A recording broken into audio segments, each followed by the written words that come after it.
Hey YouTube, I'm FireWizard23, and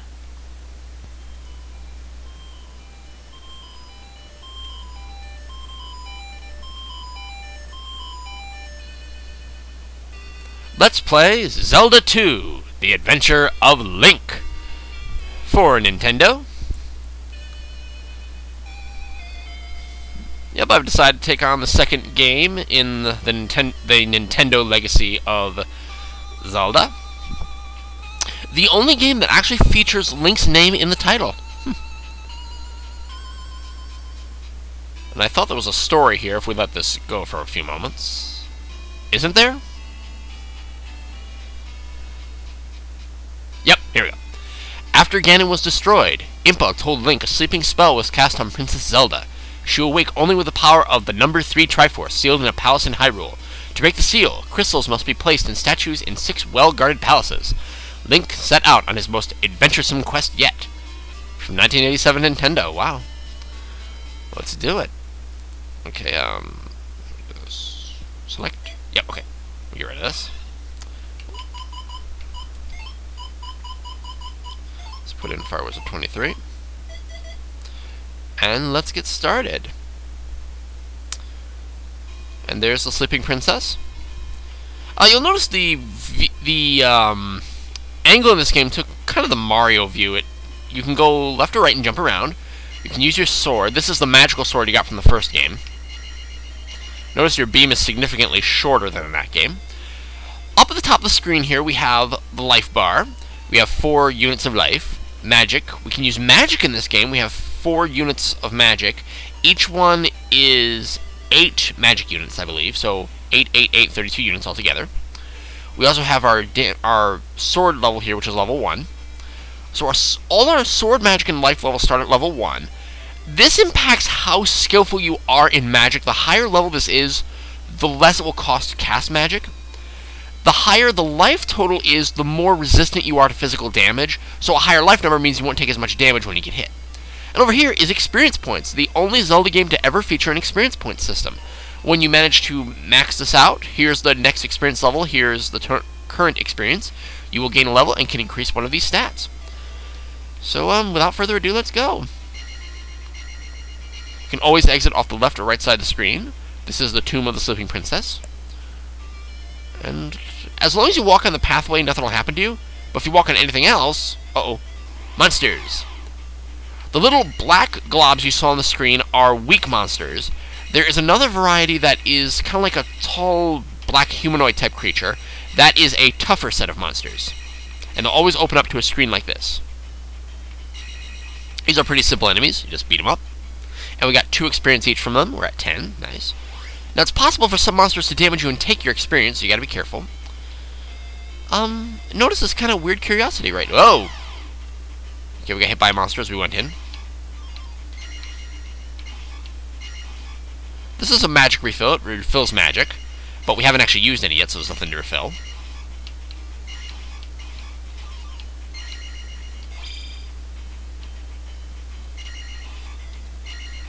That's a personal joy of mine, knocking those monsters out like that. Oh, more magic. As you see, we're not really accomplishing much. You don't get experience points when you beat those monsters. Let's walk back in here, though, because there is something special here. Watch out for these bats, who I know have a name, I just can't remember it. Oh, this is an experience point bag. You get experience when you hit it. Watch. 50. Now, normally I can select for life to go up, and life would go up to level 2. It's not the number of containers you have here. It's this number here. Careful of that. But I'm actually not going to select that because I'm going to use a strategy here. When you don't pick that, it automatically picks the next level of experience you could fill up, which is 100 for magic fill up, to make magic go up. So I'm going to wait for a moment on filling that up, because I'm interested in getting my sword ability up really high very early in the game, because that'll make some of the earlier temples much easier. Let's walk along the path, see what we can find here. There's forest. Let's go in here. You can press your sword button and you get little messages. Welcome to Rauru. Okay. You can talk to the people. Return the crystal to the palace. Oh yeah, let me show you your screen here. You can see down here you have 2 lives, the only Zelda game that ever features a life system. Lives. Keys you have for palaces, and the number of crystals you have right now is 6, because you got to put those in the palaces. We can press up to go indoors. If all else fails, use fire. Okay. These messages are only marginally useful. This is where Link kind of had a Grand Theft Auto thing going way before GTA started. Please let me help you. Come inside.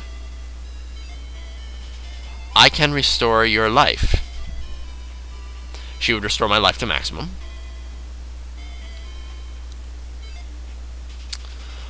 Only the hammer can destroy a roadblock. Okay, we don't have a hammer yet. What do you have to say? Hello, young fellow. But this woman just walked out of her house. Talk with my father before you leave town. And this is going to be a scene you're going to see, I think 8 times, I believe. Each town has a wise man. Learn from him. Yep. You're going to go in this room, and you're going to walk down these stairs right here. It's always going to look like this. And it's going to be this gentleman standing right here. In Parapa Desert, use this magic to survive. And he's given us our first magic spell, the shield spell. If we cast it, it will I believe it doubles our defensive power. It's a pretty expensive spell. It actually takes, I think, all of our magic at this point. Wait, I think those... No, each of those blocks is 10, I believe. I don't think we use all our magic. I think they're 10 each, I believe. I'll have to look that up. Or if someone wants to leave a comment, I'd appreciate that. Get candle in Papara Palace. Go west. I just realized, map-wise, that's incorrect. Parapa Palace is actually to the east. Unless he means to get the candle and then go to the west with the candle. That's probably what he means. Oh, and that's just the sign telling us what town we're in again. I think it would say, like, thank you for visiting, Rauru. Ah! Monsters!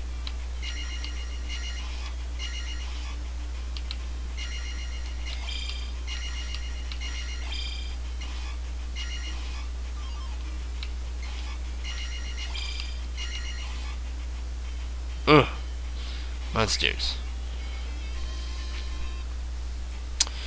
Now, it's all dark in this cave. You gotta be careful. There is one monster. He's right after this second thing. Just...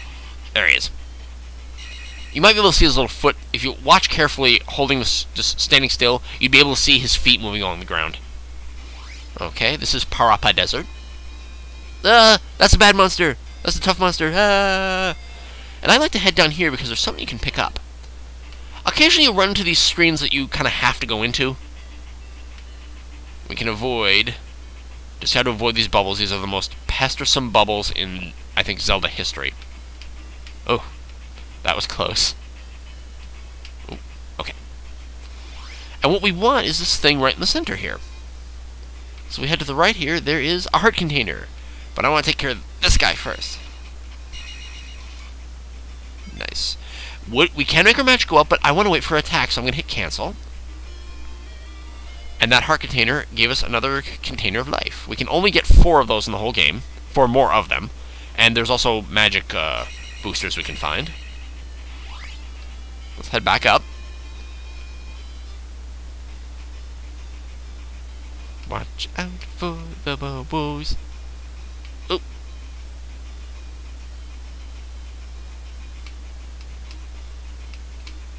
Oh. I don't like the bubbles. Okay, let's head up. Parapa Palace is up here. And here is Parapa Palace.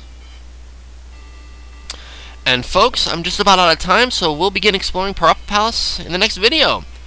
I hope you enjoyed this Let's Play series. Please rate and comment, and I'll see you next time.